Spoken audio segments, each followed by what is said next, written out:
5, 4, 3, 2, 1, 0.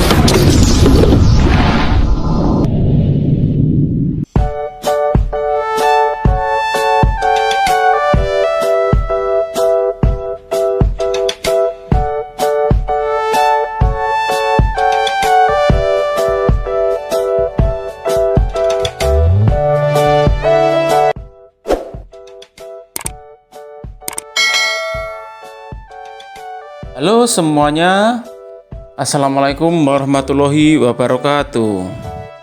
Pada kesempatan kali ini kita akan belajar pada tema 4, sehat itu penting, subtema 1, peredaran darah sehat, dan kita akan sampai pada pembelajaran pertama. Anak-anak sekalian, sebelum kita mulai pembelajaran kali ini, jangan lupa untuk berdoa terlebih dahulu. Udara dingin di pagi hari, minum teh nikmat dirasa. Hendaklah kita menjaga diri, kesehatan sangatlah berharga. Anak-anak sekalian, demikian tadi sebuah pantun yang dibacakan oleh Bapak. Pada kesempatan kali ini, kita akan belajar tentang pantun yang juga tentang sistem peredaran darah manusia. Namun sebelumnya, mari kita baca bacaan berikut ini. Siti, anak yang rajin dan disiplin. Siti selalu berangkat ke sekolah lebih awal. Jarak rumah Siti dan sekolah tidak terlalu jauh. Siti berangkat ke sekolah naik sepeda. Naik sepeda juga merupakan kegiatan olahraga. Siti mengayuh sepedanya dengan santai. Siti hanya membutuhkan waktu 20 menit untuk sampai ke sekolah. Siti sangat peduli dengan kesehatan tubuh. Bersepeda termasuk olahraga yang mendukung kebugaran dan dapat membantu melancarkan peredaran darah. Darah sangat penting perannya bagi manusia. Peran darah antara lain mengalirkan oksigen ke seluruh tubuh dan mengangkut karbon dioksida dari seluruh tubuh menuju paru-paru. Dalam tubuh manusia, darah mengalir melalui organ-organ peredaran darah. Apa saja organ peredaran darah manusia? Apa fungsi organ peredaran darah manusia? Untuk mengetahuinya, mari kita lanjutkan pembelajaran kita. Sistem peredaran darah. Mengalirnya darah dari tubuh disebut sistem peredaran darah. Sistem peredaran darah berperan untuk menyalurkan berbagai zat penting seperti nutrisi dan oksigen dari jantung ke seluruh tubuh. Sistem peredaran kecil terdiri dari sistem peredaran darah kecil dan sistem peredaran darah besar. Peredaran darah kecil adalah peredaran darah yang berasal dari jantung menuju paru-paru dan kembali ke jantung. Sedangkan sistem peredaran besar adalah peredaran darah yang berasal dari jantung menuju seluruh tubuh dan kembali lagi ke jantung.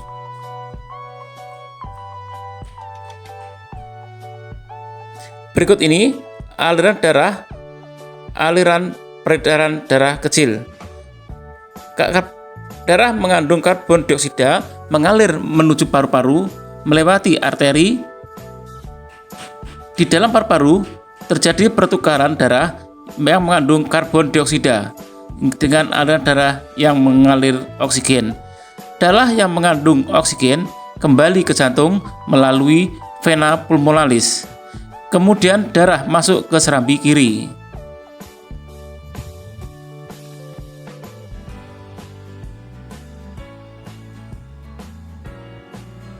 Berikut ini aliran darah pada sistem peredaran darah besar. Darah yang banyak mengandung oksigen mengalir dari bilik kiri jantung ke seluruh tubuh melewati aorta, kemudian melewati pembuluh arteri menuju seluruh tubuh. Selanjutnya terjadi pertukaran darah dengan darah yang banyak mengandung karbon dioksida di seluruh tubuh.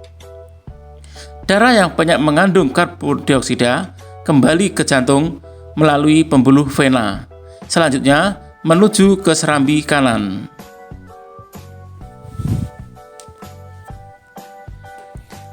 Anak-anak sekalian, demikian uraian tersebut, kita mengetahui bahwa organ peredaran darah manusia antara lain yang jantung, pembuluh darah, dan paru-paru.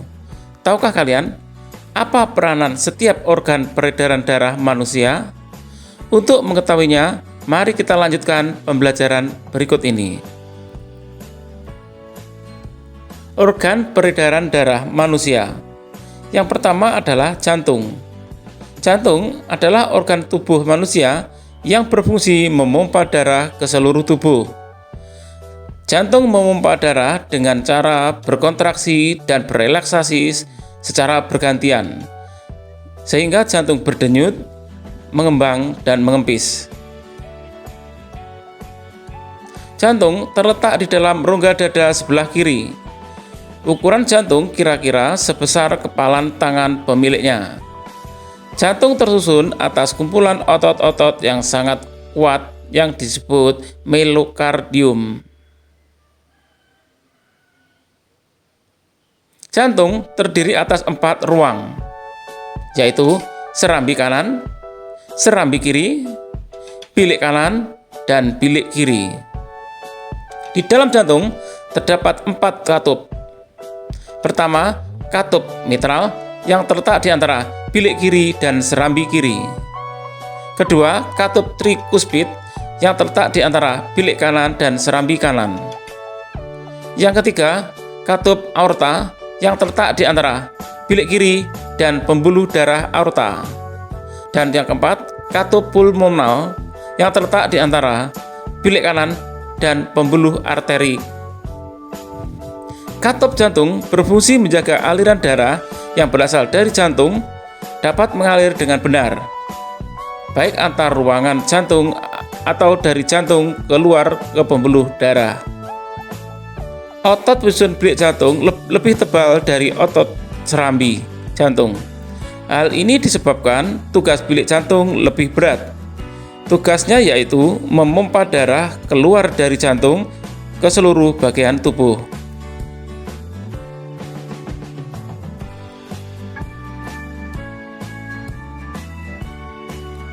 Pembuluh darah. Pembuluh darah merupakan saluran tempat mengalirnya darah dari jantung ke seluruh tubuh dan dari seluruh tubuh kembali ke jantung. Pembuluh darah terdiri dari 2 jenis, yaitu pembuluh nadi atau arteri dan pembuluh balik atau vena. Pembuluh nadi atau arteri yaitu pembuluh darah yang membawa darah yang kaya akan oksigen keluar dari jantung ke seluruh tubuh. Sedangkan pembuluh balik atau vena yaitu pembuluh darah yang membawa darah yang kaya akan karbon dioksida dari seluruh tubuh menuju jantung. Pembuluh nadi yang paling besar disebut aorta. Pembuluh nadi dan pembuluh balik bercabang-cabang. Ujung cabang pembuluh terkecil disebut pembuluh kapiler. Pembuluh kapiler sangat halus, berdinding tipis, dan berpori. Dalam pembuluh kapiler inilah terjadi pertukaran oksigen dan karbon dioksida.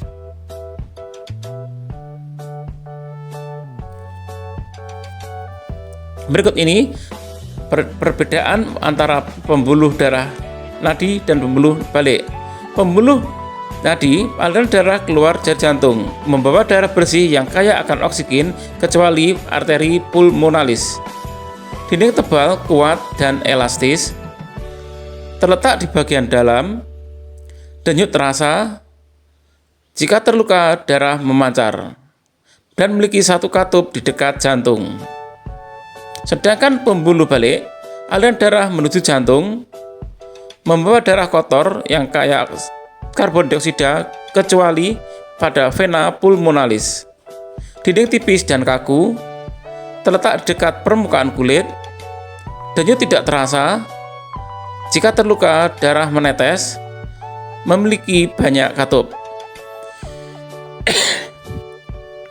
Panjang seluruh tubuh pembuluh darah manusia jika dihubungkan dari satu ujung ke ujung yang lain dapat mencapai 160.000 km.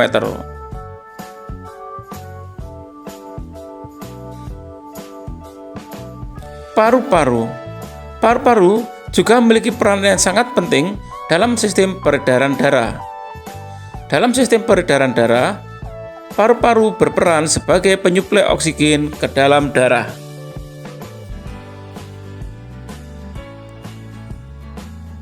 Berikut ini gambar organ paru-paru dan mekanisme peredaran oksigen dan karbon dioksida. Pertukaran oksigen dan karbon dioksida pada paru-paru terjadi di alveolus. Anak-anak sekalian, demikian tadi penjelasan tentang sistem peredaran darah manusia. Apakah kalian sudah mengerti sistem peredaran darah manusia? Sekarang mari kita dengarkan ucapan rasa syukur karena telah diberi sistem peredaran yang sehat. Itu mengungkapkan rasa syukurnya dengan sebuah pantun. Rambutku lebat, rambutku subur, tidak dipasang jepitan. Tubuhku sehat, ku ucap syukur, darah mengalir tanpa hambatan. Demikian tadi pantun yang dihasilkan oleh kita. Lalu tahukah kalian apa itu pantun? Untuk mengetahuinya, mari kita lanjutkan pembelajaran berikut ini. Pantun adalah bentuk karya sastra yang terikat oleh aturan. Aturan tersebut menjadi ciri khas dari sebuah pantun, yaitu 1. Setiap bait terdiri atas 4 baris atau larik. 2. Setiap baris terdiri 8-12 suku kata. Ketiga, baris pertama dan kedua merupakan sampiran. Baris ketiga dan keempat merupakan isi pantun. Dan yang terakhir, bersaja A, B, A, B. Demikian tadi anak sekalian penjelasan tentang pantun. Sekarang coba kalian buat pantun tentang organ peredaran darah. Demikian tadi anak-anak sekalian pada pembelajaran tema 4, subtema 1, pembelajaran 1. Untuk menguji keterampilan kalian akan bisa mengerjakan soal pada video berikut ini. Terima kasih atas perhatiannya. Sampai jumpa pada video pembelajaran berikutnya.